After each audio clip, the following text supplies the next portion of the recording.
ಬೆಳಗಾವಿಯಲ್ಲಿ 1000 ಕೋಟಿ ಲೂಟಿಯಾಗಿದೆ ಅನ್ನೋ ಸುದ್ದಿ ಇಡೀ ದೇಶಾದ್ಯಂತ ದೊಡ್ಡ ಸದ್ದು ಮಾಡ್ತಾ ಇದೆ. 2 ಕಂಟೈನರ್ ಹೈಜಾಕ್ ಮಾಡಿದ ಖದೀಮರು ಎಲ್ಲೋದ್ರು, ಹಣ ಏನ್ ಮಾಡಿದ್ರು ಅನ್ನೋದ್ರ ಸಣ್ಣ ಸುಳಿವು ಸಿಗ್ತಿಲ್ಲ. ಇದರ ಬೆನ್ನಲ್ಲೇ ಈಗ ಪಿಂಕ್ ನೋಟಿನ ಒಂದೊಂದೇ ಕಹಾನಿ ಬಿಚ್ಚಿಕೊಳ್ತಿದೆ.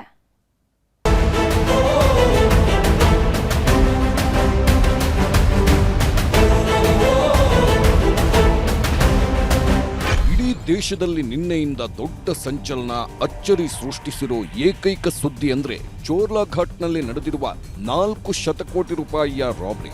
ಟ್ರಕ್ನಲ್ಲಿ 400 ಕೋಟಿ ಹಣ ಸಾಗಿಸುತ್ತಿದ್ದಾಗ ಬಾಲಿವುಡ್, ಹಾಲಿವುಡ್ ಸಿನಿಮಾಗಳನ್ನು ಮೀರಿಸೋ ರೀತಿಯಲ್ಲಿ ರಿಯಲ್ ಆಗಿ ರಾಬರಿ ಮಾಡಲಾಗಿದೆ.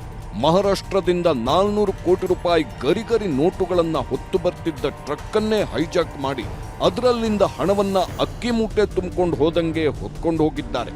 ಅಸಲಿ ವಿಷಯ ಏನಂದ್ರೆ, ಹೋಗಿರೋದು 400 ಕೋಟಿ ರೂಪಾಯಿ ಅಲ್ಲ, ಬರೋಬ್ಬರಿ 10 ಶತಕೋಟಿ, ಅಂದ್ರೆ 1,000 ಕೋಟಿ ರೂಪಾಯಿ. 1000 ಕೋಟಿ ರಾಬರಿ ಕೇಸ್ನಲ್ಲಿ ಉದ್ಯಮಿಗಳು, ರಾಜಕಾರಣಿಗಳು, ಪೊಲೀಸರ ಜೊತೆಗೆ ತಿರುಪತಿ ತಿಮ್ಮಪ್ಪನ ಸನ್ನಿಧಿಗೂ लिंक सिक्किದೆ. आज एका मोठ्या रॉबरीचा खुलासा करतोय. कर्नाटकमध्ये चोरला घाटामध्ये 400 करोडची झालेली एक मोठी रॉबरी.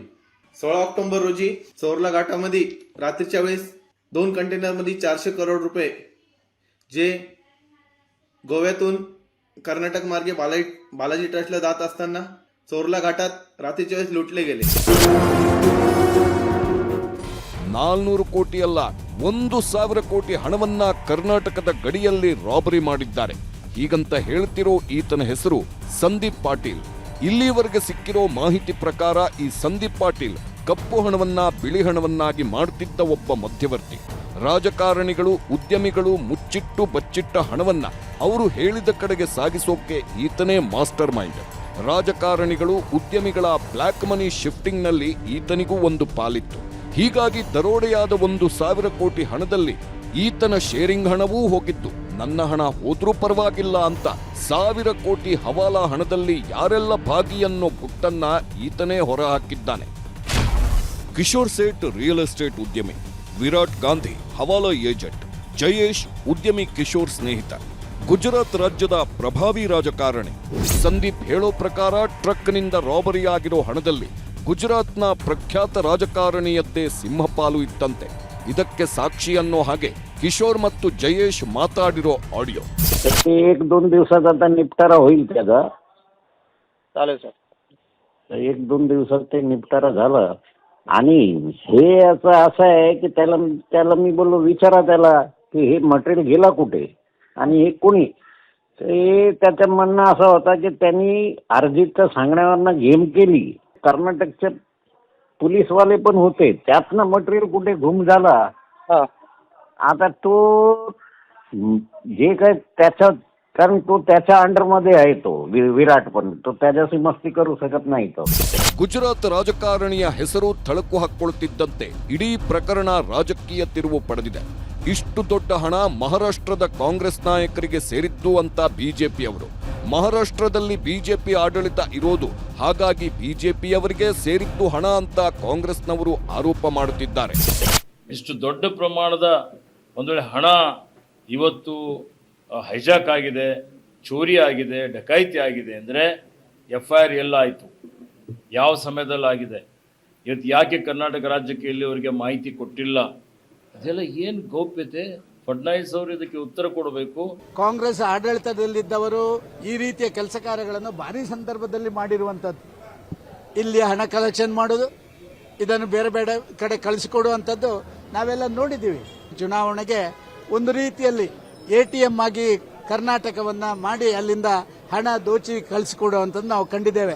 ರಾಜಕೀಯ ಏನಾದರೂ ಇರಲಿ, 400 ಕೋಟಿನೋ 1000 ಕೋಟಿನೋ ಅನ್ನೋದನ್ನ ಪೊಲೀಸರೇ ತನಿಖೆ ನಡೆಸಿ ಸ್ಪಷ್ಟಪಡಿಸಬೇಕು.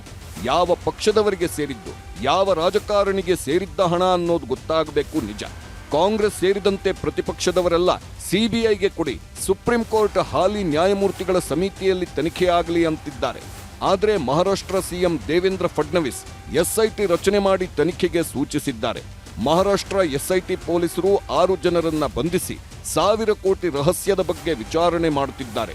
ತನಿಖೆಯಲ್ಲಿ ಒಂದಷ್ಟು ಸ್ಫೋಟಕ ಅಂಶಗಳೂ ಸಿಕ್ಕಿವೆ. ಟ್ರಕ್ನಲ್ಲಿ ಸಾಗಿಸ್ತಾ ಇದ್ದಿದ್ದು 2,000 ಮುಖಬೆಲೆ ನೋಟುಗಳು.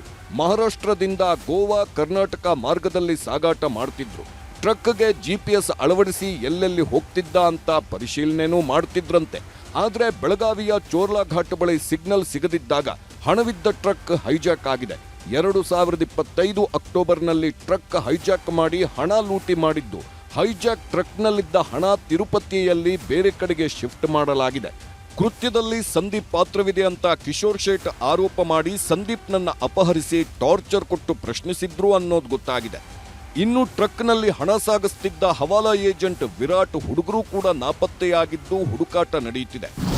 1,000 ಕೋಟಿನೋ 400 ಕೋಟಿನೋ ಗೊತ್ತಿಲ್ಲ. ಆದ್ರೆ ಅಕ್ಟೋಬರ್ 2025ರಲ್ಲಿ ನಡೆದ ಪ್ರಕರಣ ಈಗ ಹೊರಗೆ ಬಂದಿದ್ಯಾಕೆ? ಗುಜರಾತ್ನ ರಾಜಕಾರಣಿ ಯಾರು? ಇಷ್ಟು ಹಣವನ್ನ ಯಾಕೆ ಎಕ್ಸ್ಚೇಂಜ್ ಮಾಡುತ್ತಿದ್ದರು? ತಿರುಪತಿಯಲ್ಲಿ ಹಳೆ ನೋಟುಗಳಿಗೆ ಬದಲಾಗಿ ಯಾರು ನೋಟು ಕೊಡುತ್ತಾರೆ? ಇದು ಬರೀ 4 ಜನರ ನಡುವಿನ ವ್ಯವಹಾರನ? ದೊಡ್ಡ ಜಾಲವೇ ಇದೆಯಾ? ಅಥವಾ ವೈಯಕ್ತಿಕ ದ್ವೇಷಕ್ಕಾಗಿ ಕಥೆ ಕಟ್ಟಿದ್ರಾ ಅನ್ನೋ ಸತ್ಯ ಈಗ ಬಯಲಾಗಬೇಕಿದೆ.